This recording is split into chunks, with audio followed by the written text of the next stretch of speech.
Ya nggak tahu, kalau saya sih membayangkannya nanti akan banyak orang korupsi, diam-diam sesudah akan ketahuan mengaku. Gitu kan? Sesudah akan ketahuan mengaku.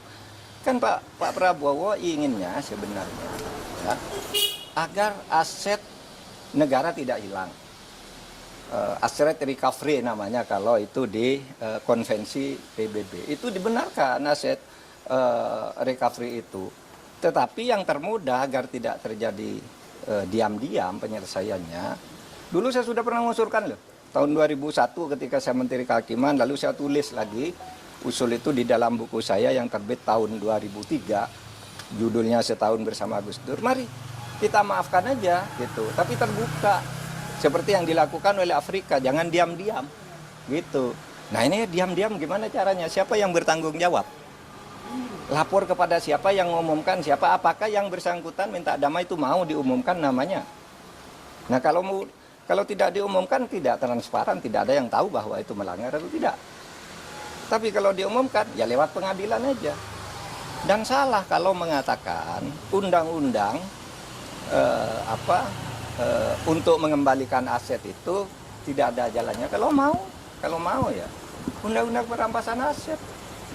Diberlakukan aja undang-undang perampasan aset yang sudah dituju oleh DPR sama pemerintah dulu, tapi lalu macet di DPR. Itu saja diundangkan. Itu lebih gampang, ya. Undang-undang perampasan aset itu kan bisa dilakukan begitu. Oke? Bapak Mahfud menilai bahwasanya apa yang disampaikan oleh Menteri Hukum itu salah kaprah. Saya kira bukan salah kaprah, salah beneran. Kalau salah kaprah itu biasanya sudah dilakukan, terbiasa meskipun salah. Ini belum pernah dilakukan kok. Mana ada korupsi diselesaikan secara damai? Itu korupsi baru, namanya kolusi. Kalau diselesaikan secara damai, dan itu sudah sering terjadi kan? Diselesaikan diam-diam antar penegak hukumnya yang ditangkap. Kalau menyelesaikan diam-diam kan banyak tuh yang terjadi. Jaksa, polisi, hakim masuk penjara kan mau menyelesaikan diam-diam. Iya toh? Itu sama aja. Oke. Pak Andi Arief kan ada menyinggung sedikit soal turunan dari undang-undang kejaksaan. Ini apakah ada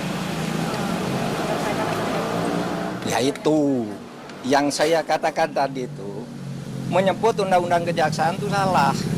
Undang-undang kejaksaan itu mengatur tentang itu di dalam pasal 35 yang menyatakan bahwa dalam hal-hal tertentu Jaksa Agung boleh menerapkan denda damai di mana sebuah kasus itu tidak diadili asal ada perdamaian tentang jumlah yang dibayar. Itu pasal 35 menyebut bahwa itu hanya untuk tindak pidana ekonomi. Lihat aja pasal 35 itu tindak pidana ekonomi itu ada 3. Kepabeanan, perpajakan, dan apa tadi? Dan bea cukai. Hanya itu yang boleh. Kalau korupsi lain tidak boleh, tidak pernah ada dan tidak boleh ada.